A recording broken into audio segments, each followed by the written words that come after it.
Next, two cards are drawn successively with replacement from a well-shuffled pack of 52 cards. Find the probability distribution of the number of diamond cards drawn. Also find the mean and variance of the distribution. तो last class में आपको मैंने बताया था we have 4 suits, club, diamond, spade and heart, each having 13 cards. तो question में आपको diamond आए, क्लब आए, स्पेड आए, हार्ट आए, क्वेश्चन हमेशा सेम रहेगा क्योंकि सबका जो नंबर है वो सेम होता है. डायमंड भी 13 होते हैं, स्पेड भी 13, क्लब और डायमंड भी 13. 2 कार्ड हम ड्रॉ कर रहे हैं out of pack of 52 cards. तो फाइंड करनी है हमने प्रोबेबिलिटी डायमंड कार्ड्स की. तो सबसे पहले हम लेंगे let P be the probability of diamond cards. Therefore P equals to 13 by 52. अभी बताया मैंने आपको डायमंड 13 होते हैं 1/4. So probability of non diamond cards वही सेम जैसे लास्ट क्वेश्चन में बताया, 1 में से माइनस करके भी कर सकते हो और हमें पता है 39 होते हैं तो 39/52 करके भी कर सकते हो. It is 3/4. Now let capital X denotes the number of diamond cards. तो मैक्सिमम हमने 2 ही कार्ड निकालने. Therefore, X can take values 0, 1 or 2. Now, probability of X equals to 0 means probability of drawing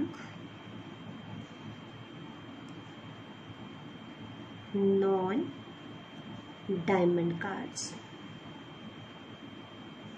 क्योंकि X 0 का मतलब diamond card 0 ले रहे हैं तो दोनों के दोनों कार्ड हमारे पास कौन से आएंगे, नॉन डायमंड. तो नॉन डायमंड कितने कार्ड है हमारे पास, 3. नॉन डायमंड की प्रोबेबिलिटी कितनी है, 3/4. दूसरा भी 3/4. सो इट इज 9/16. अब हमने यहाँ पर हमें दे रखा है विद रिप्लेसमेंट. तो अगर हमने एक निकाल लिया तो दोबारा नॉन डायमंड 39 ही होंगे, इसलिए दूसरी बार भी हमने 3/4 लिया है. सो it is 9/16. Now probability of X equals to 1 means probability of drawing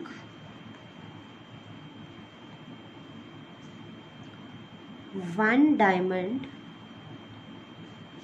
and one non-diamond card. तो अब इसमें हमारे पास दोनों ऑप्शन हो सकती हैं कि हमने पहले डायमंड ले लिया. तो अगर हम पहले डायमंड कार्ड ड्रॉ कर रहे हैं तो डायमंड कार्ड की प्रोबेबिलिटी है 1/4 और फिर हमने नॉन डायमंड लिया.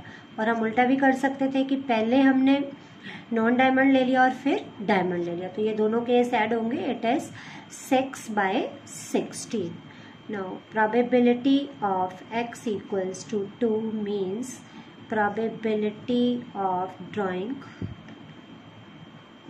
both diamond cards. तो डायमंड कार्ड की फर्स्ट की प्रोबेबिलिटी 1/2 और सेकंड की भी 1/2. So it is 1/16. Therefore, required probability distribution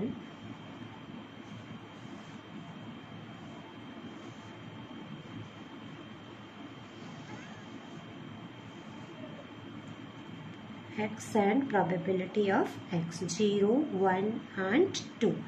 तो 0 पे हमारे पास प्रोबेबिलिटी थी 9/16, 1 पे प्रोबेबिलिटी है 6/16 और 2 पे प्रोबेबिलिटी है 1/16. तो अगर आप ऐड करके देखेंगे 9 + 6 15 + 1 16 डिवाइडेड बाय 16 1 आ गया. अब इसके अंदर हमने फाइंड करना है मीन एंड वेरिएंस. तो मीन के लिए सबसे पहले हम लिखेंगे XI, देन PI स्क्वायर. तो इसका मैं अभी आपको फॉर्मूला मैंने बताया नहीं. मीन का हमारे पास फॉर्मूला होता है, it is sigma P I X I and variance is sigma P I X I square minus sigma P I X I whole square. और अगर हमने स्टैंडर्ड डेविएशन भी फाइंड करना है then it is the square root of variance. तो अब ये P I X आई क्या अभी मैं बता रही हूँ आपको। एक्स आई मीन जो हम कैपिटल एक्स की वैल्यू लेते हैं इसको हम बोलते हैं small X I, so it is 0 1 2 and P O X mean small P I, its value is 9 by 16, 6 by 16 and 1 by 16. Next column we have pi into xi means we are multiplying these two columns, so we have 0, 6 by 16 and 2 by 16 add करके आ गया 8 by 16. Now pi into xi square, xi का पहले आपने square करना है फिर multiply करना है pi से, तो it is 0. Square of 1 is 1, so again 6 by 16. Square of 2 is 4, so it is 4 by 16. So ultimately we have 10 by 16. तो ये तो सिंप्लीफाई करके आ गया 1 by 2 and it is 5 by 8. तो अभी हमने फाइंड करना है इसके अंदर मीन एंड वेरिएंस।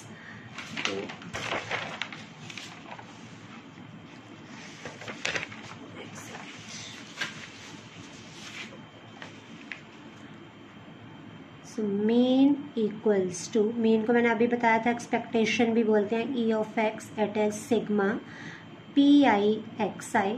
तो sigma P I X I की वैल्यू आई है हमारे पास 1 by 2. देन वेरिएंस, वेरिएंस है sigma P I X I square minus sigma P I X I whole square. तो sigma P I X I square की value थी 5 by 8 और पी आई एक्स आई की वैल्यू है हमारे पास 1 by 2 its whole square. 5 by 8 minus 1 by 4, LCM is 8, so 5 minus 2 it is equal to 3 by 8. तो अगर आपको डायरेक्टली मीन और वेरिएंस भी पूछा हुआ है तो भी सबसे पहले आपको क्या फाइंड करना पड़ेगा, प्रोबेबिलिटी डिस्ट्रीब्यूशन। डिस्ट्रीब्यूशन के बाद ही हम कैलकुलेट कर सकते हैं mean variance and standard deviation. अब सपोज इसके अंदर हमने स्टैंडर्ड डेविएशन भी फाइंड करना होता तो एक स्टेप हमारे पास एक्स्ट्रा हो जाएगा, स्क्वायर रूट ऑफ वेरिएंस। तो इसके अंदर हमारे पास स्टैंडर्ड डेविएशन आ जाता 3 by 2√2, square root of 3 by 8, right.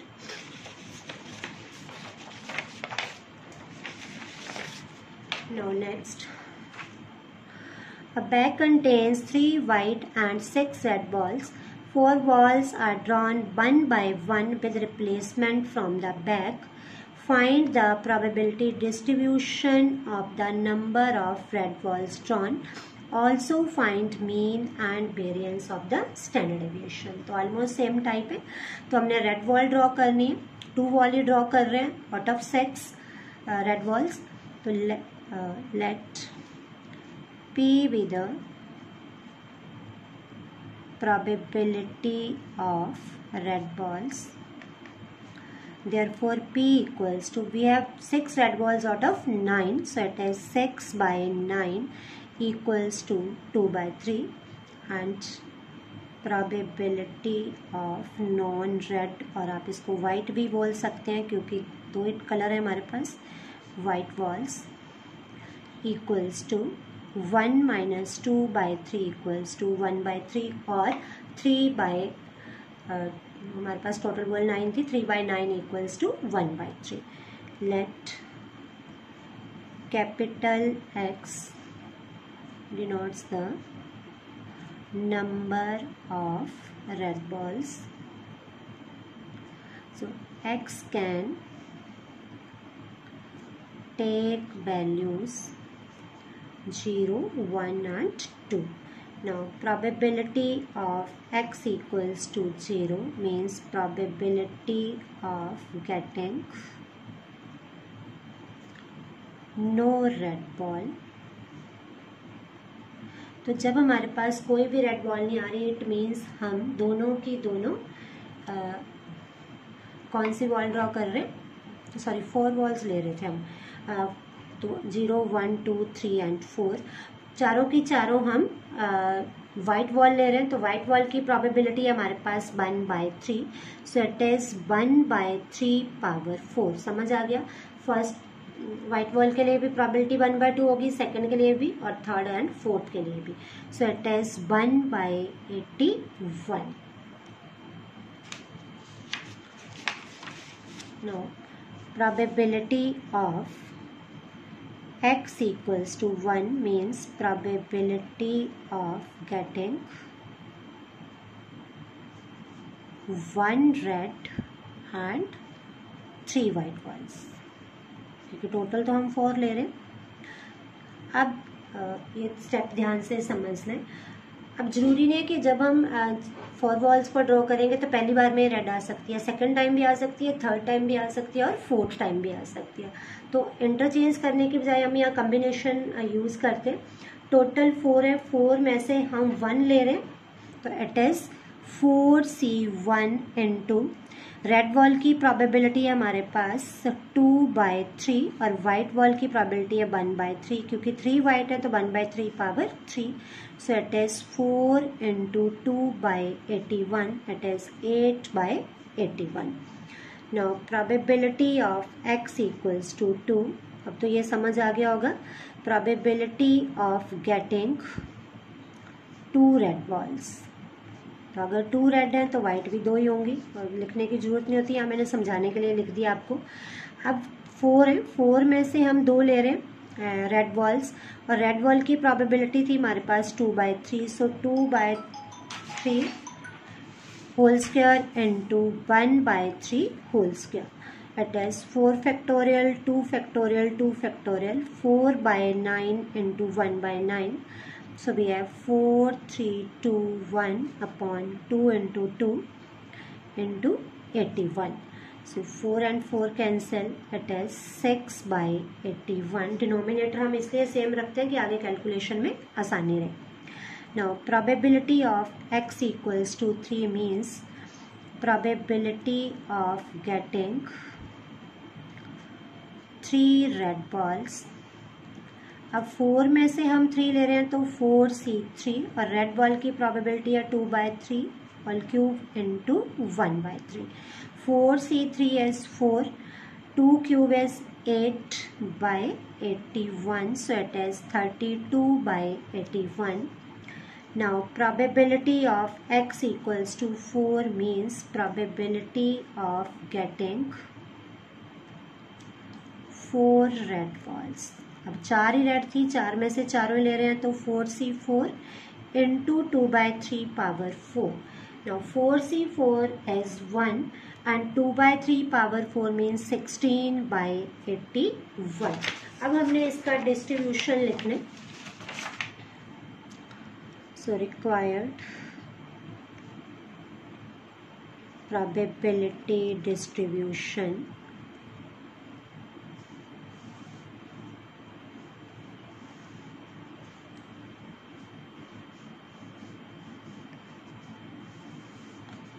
x and probability of x 0, 1, 2, 3 and 4। तो 0 पे हमारे पास प्रोबेबिलिटी थी 1/81, at 1 it is 8/81, then we have 6/81, next is 32/81 and last is 16/81। तो इसको भी आप ऐड करके चेक कर सकते हैं। हमारे पास 48 + 6 54 ऐड करके पूरा हमारे पास कितना बनेगा 1, राइट। तो अब हमने फाइंड करना है next probability distribution, it is 24 I think, एक second, at x equals to 2 it is 24।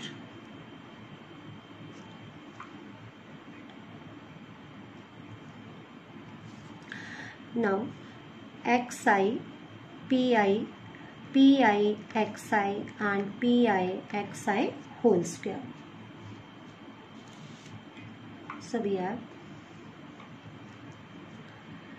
xi is 0, 1, 2, 3 and 4, probability is 1/81, 8/81, 24/81, 32 by 81 and 16 by 81. Multiply करके आ गया 0. 8 by 81, 48 by 81 and it is 96 by 81, 64 by 81. तो ये last question में मैंने बताया x आई का square करेंगे पहले, तो फर्स्ट वैल्यू तो 0 रहेगी, नेक्स्ट भी सेम रहेगी because square of 1 is 1 and square of 2 is 4, तो 4 into 24 is 96 by 81. Square of 3 is 9, तो 9 into 32 it is 288 by 81. Square of 4 is 16 into 16, 256 by 81. अब हमने ऐड करना sigma P I X I and sigma P I X I square. So it is 8 plus 48 is 56 और ये आ गया हमारे पास 160 plus 56 it is 216 by 81. और next भी हम ऐड करेंगे, तो 8 plus 96 is 104 plus 288 it is 392 plus 256 648 by 81. Now mean as sigma pi xi means 216 by 81. 3 से सिंप्लीफाई कर लेते हैं पहले. 27, so it is 8 by 3. अब हमने फाइंड करना है variance. So variance is sigma pi xi square minus sigma pi xi का whole square. It is pi xi square is 648 by 81 minus square of 8 by 3. So it is 64 by 9. LCM is 81. 648 minus 9 से multiply करेंगे 576. So we have 72 by 81. So it is 8 by 9.